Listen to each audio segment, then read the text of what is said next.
Um, Imagine for a second letting a total stranger tear apart your home's heating system. Oh, wow. I mean, that is a wildly expensive, deeply invasive piece of machinery. Exactly. It's a thing that literally keeps your family from freezing in the winter. Yeah, it's not a small job. Right. But now, imagine you didn't check this stranger's reviews at all. Okay. You didn't compare their hourly rates with anyone else in town. Right. You didn't even, ask a neighbor for a recommendation. Which is what everyone does, or at least says they do. Right. You hired this person and gave them the keys to your house for one incredibly irrational reason, which is you just recognize their truck. Oh, wow. Yeah, that's wild. It is. Yeah. So today, for our deep dive, we're looking at this really quiet, almost invisible force that dictates who you trust and what you buy. And it happens often without you even realizing your brain has been completely hijacked. Yeah, because we all cling to this flattering self-portrait of being the rational consumer. Oh, totally. We assume our trust is this highly guarded fortress, right? And a person or a brand only gets inside if they provide actual verifiable credentials. Right, like we did the math. Exactly. But the reality of human neurology paints a much more unsettling picture than that. It really does. So today's deep dive is built on this truly fascinating reflection from a guy named Dave Hartzell. Yes, the HVAC technician. Right. He's a master HVAC technician based in Kingfisher, Oklahoma. He's got 47 years of experience in the trade. That's a lot of time in the field. It is. And his story comes to us from episode 137 of a show called The Human Diagnostic, from an episode titled She Trusted the Old Truck. Such a great title. It is. Right. So alongside Dave's very grounded, dirt under the fingernails kind of field experience, we're also going to dissect a landmark 1968 psychological study by a researcher named Robert Zajonc. Right, a really foundational study. Yeah. And our mission here is to explore the uncomfortable reality of what psychologists call the mere exposure effect. Which is just how mere familiarity tricks our brains into feeling this deep sense of trust. Exactly. And we want to look at how you can actually harness this psychological glitch in your own life instead of, constantly fighting against it. Because once you understand the actual mechanics of this cognitive bug, you start seeing it operate in every single interaction you have, from the grocery store all the way to the ballot box. It's everywhere. So let's jump right into the porch confession. Okay, set the scene. So Dave Hartzell rolls up to a residential service call. He walks up the steps, and before he has even unzipped his tool bag, the homeowner just stops him. Just right there on the porch. Right there. She tells him point blank that she didn't hire him because he had a 5-star rating online or because his prices were competitive. Which is usually what you want to hear as a business owner. Right. But she hired him simply because she'd watched his work truck drive down her road maybe 1,000 times over the past few years, headed to other people's houses. She's just openly admitting that her trust is entirely detached from any actual data about Dave's competence. Right. None at all. Somewhere along the line, that physical truck just transitioned from background scenery into a tangible credential. It's crazy. It completely undermines the whole idea of a meritocracy. Oh, absolutely. It is terrifying to think that we mistake a passing vehicle for a resume. And, if she is doing this with an HVAC technician, making a major financial decision based on a truck she saw out her window. We are all doing it. Yes, we are all doing this in 100 different ways every single day. We really are. It is a documented, totally universal feature of the human mind. All right. And this is where Robert Zajonc's 1968 paper, which was published in the Journal of Personality and Social Psychology, becomes so essential. Right, the paper titled Attitudinal Effects of Mere Exposure. Exactly. Zajonc basically wanted to isolate this exact phenomenon.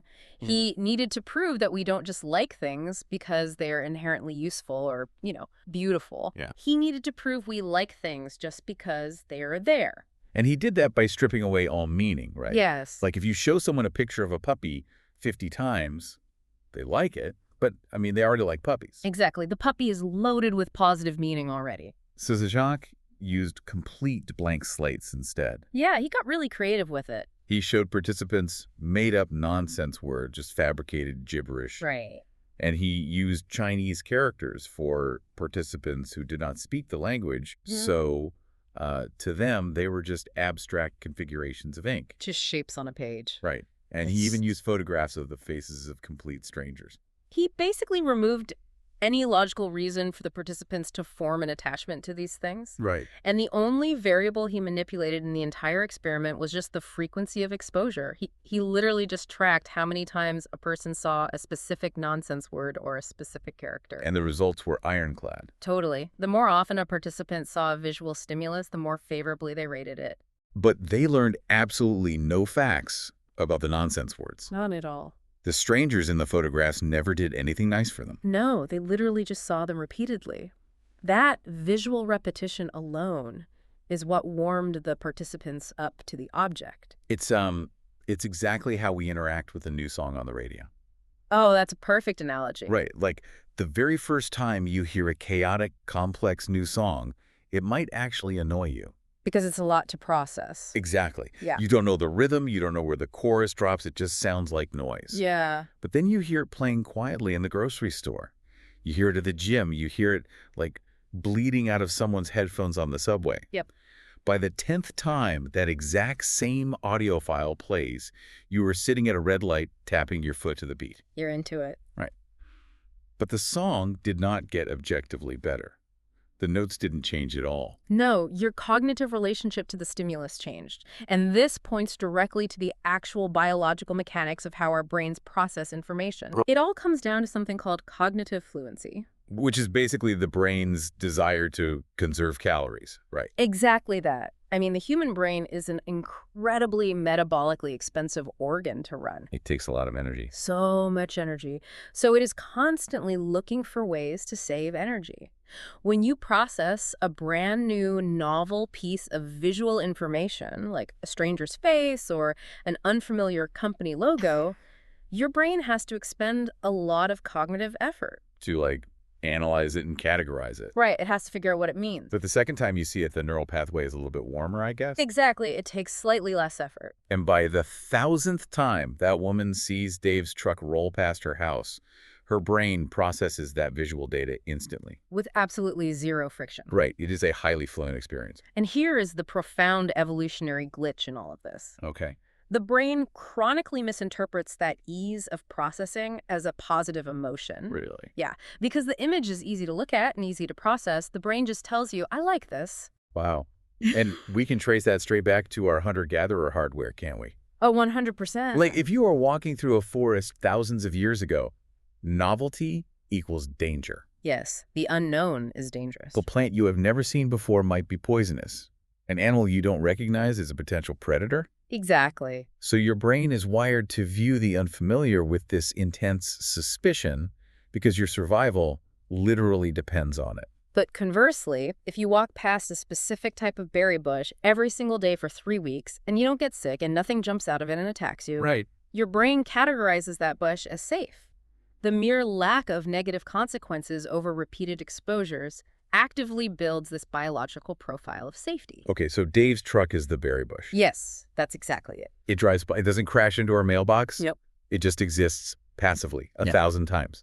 The truck moves from a novel threat to a familiar sight to a symbol of safety. It does. And the human brain cannot distinguish between the biological feeling of this stimulus is safe and the complex modern concept of this technician is highly skilled and trustworthy. Right. The two concepts just merge completely. And the most powerful aspect of Zajonc's findings is that this entire process happens below the waterline of our conscious thought. Wow. Yeah. Later research into the mere exposure effect actually demonstrated that participants could not even consciously recall having seen the specific images before. Wait, really? Yeah. Yet they still showed a strong, measurable preference for them. That is wild. You don't even have to consciously remember the truck to trust the truck. Nope. Your brain does the math in the background without your permission. Which, I mean, that explains so many of our deeply ingrained, seemingly irrational habits. Oh, completely. Dave points out how this manifests in the HVAC industry. Like, people will absolutely insist on buying the specific brand of furnace they grew up with in their childhood home. Yes, the brand loyalty is huge. They will stare at an objectively superior, far more energy-efficient modern system sitting right next to it, and they will choose the old brand. Because the modern, highly efficient system is a stranger. Right. The childhood brand is the familiar berry bush. We do the exact same thing with local businesses, don't we? Oh, all the time. Yeah. People will hire the company whose name they've seen printed on the back of a church bulletin for a decade. Or painted on a ball field bench. Exactly. They don't pull that company's Better Business Bureau file.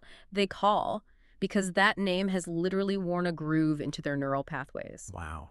An unfamiliar name feels inherently risky, while a name you've seen on a grocery cart feels like a vetted friend. But, applying this to our own lives, this is incredibly disheartening. It is a bit grim, yeah. I mean, if I'm putting myself in the shoes of someone trying to build a career, right, like an artist trying to get noticed, or a contractor starting a business, or an employee hoping for a promotion. Yeah, it feels unfair. It feels like a death sentence for meritocracy. It implies that actual quality, the hours you spend mastering your craft, are totally irrelevant against the sheer force of just being highly visible.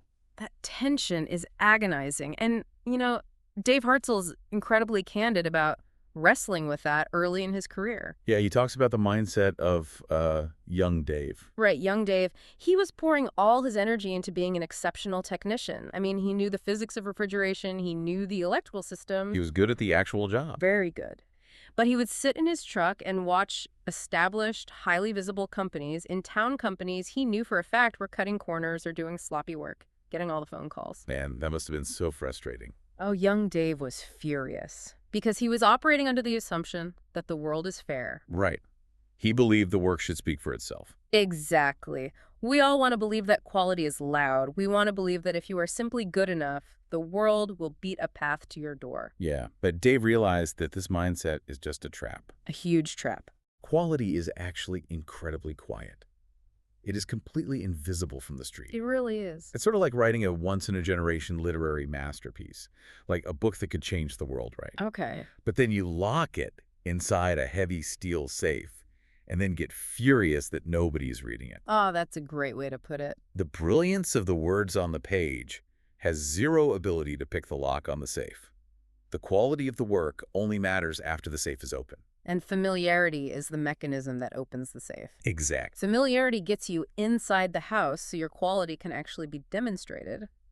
Dave realized that spending his energy resenting the mere exposure effect was a profound waste of time. He called it being mad at gravity. That's such a perfect phrase, being mad at gravity. Because gravity is going to pull things toward the earth, whether you think it's a fair system or not. Right, doesn't care about your feelings. Exactly. The mere exposure effect is going to pull human trust toward the familiar. Regardless of your personal feelings about merit, you cannot legislate human neurology. You really can't. So Dave shifted his entire strategy. Okay, so how do you ethically use this then? Well, he didn't give up on being excellent, obviously, but he changed his relationship with that unearned, familiar trust. Right. He developed a philosophy of what works. And it starts by recognizing that when a customer hires you because they saw your truck, they haven't actually hired you. Oh, they've hired the truck. They've hired the truck.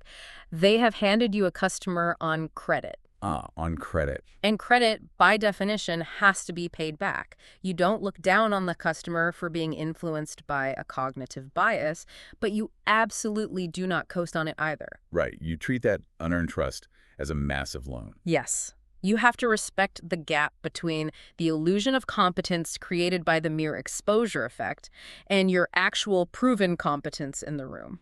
Right, because when Dave steps onto that porch, he knows the truck got him there, but he also knows the truck cannot, diagnose a blown capacitor. Exactly. The truck can't fix the AC, so his response is to do the work meticulously clean. Yeah. He doesn't act like a guy who has already earned his reputation with this woman. He acts like a technician starting from absolute zero. Which is so smart. He walks her through the system. He shows her exactly what failed. He explains his process. Right. He actively proves the competence that her brain had previously just assumed was there. He bridges the gap. Yeah. He takes this subconscious, biologically driven bias and methodically replaces it with conscious, evidence-based trust. Yes. And because he treated that initial familiarity as a debt to be repaid rather than, a victory he deserved, he fundamentally altered the relationship. The anchor of trust completely relocated. It did. Because years later, she is still his loyal customer. But the truck is completely irrelevant now. She trusts Dave the person. Right. Familiarity got him in the door, but the actual undeniable quality of his work is what built the permanent foundation. The mere exposure effect was just a psychological foot in the door. Exactly. Which leads to the core thesis of Dave's 47-year career and really the most vital takeaway from this whole analysis. Right. And for you listening, this is the part to write down. Familiarity gets you in the room. What you do in the room is what makes it real. It's so true. If you're listening to this and you've ever dealt with imposter syndrome because you got an opportunity you felt you hadn't fully earned, maybe you just knew the right person, or you happen to be the most visible option in the room, this is your blueprint. Yeah. You don't have to give the opportunity back. You just have to make it real once you're inside. You take the unearned momentum of the universe and you forge it into actual substance. We can harness this ethically to build our own lives, absolutely. But, we also have to recognize that we are constantly the ones being acted upon. Oh, for sure. We're all operating under the same gravitational pull, and while it's relatively harmless when we're choosing a brand of furnace or calling a local plumber, the implications scale up in ways that really shape society. Yeah, it changes the entire landscape when we look at how we make our most consequential, world-shaping decisions. Exactly. I want you to think about the sheer volume of visual information you are subjected to during a political election cycle. Oh, it's overwhelming. It is. Campaigns spend millions of dollars not on detailing complex policy platforms or, writing long-form essays about civic duty. No, not at all. They spend it simply on plastering a name in your field of vision as many times as physically possible. Yard signs on every corner, bumper stickers at every red light, 30-second television spots where a candidate's name just flashes across the screen in bold letters. Right. And we want to believe that when we walk into a voting booth, we are executing this high-level, deeply rational analysis of character and policy. We want to believe we're being smart. Right. But Zajonc's research dictates that your brain is silently tallying those exposures. It's doing the math. Exactly. Every time you pass that bright blue or bright red yard sign on your morning commute. And again, this isn't about left or right. It's just about the exposure cognitive fluency is building. The name becomes slightly easier for your brain to process. Yes, the metabolic cost of reading it drops. And your brain translates that metabolic ease into a feeling of safety. It does. So you're standing in the voting booth, staring at a long list of down-ballot names for local council or county judge or state representative. Right. You haven't read their voting records. You haven't attended their town halls. But as you scan the list, one name gives you a gut feeling. A subtle, comforting pull. Exactly. Amidst a sea of strangers, one name just feels like the right choice, the safe choice. It forces you to question your own internal compass, honestly. It really does. Like how much of what we call our profound intuition is actually just a biological glitch. That's the terrifying part. It is. So the next time you feel absolute, unquestioning certainty about a person, a brand, or a choice on a ballot, you have to stop and ask yourself a very uncomfortable question. Yeah. Is this genuine, earned trust based on facts? Or has my brain just quietly mistaken mere exposure for genuine safety? Did this person actually earn my trust, or did I just watch their truck roll past my porch 1,000 times?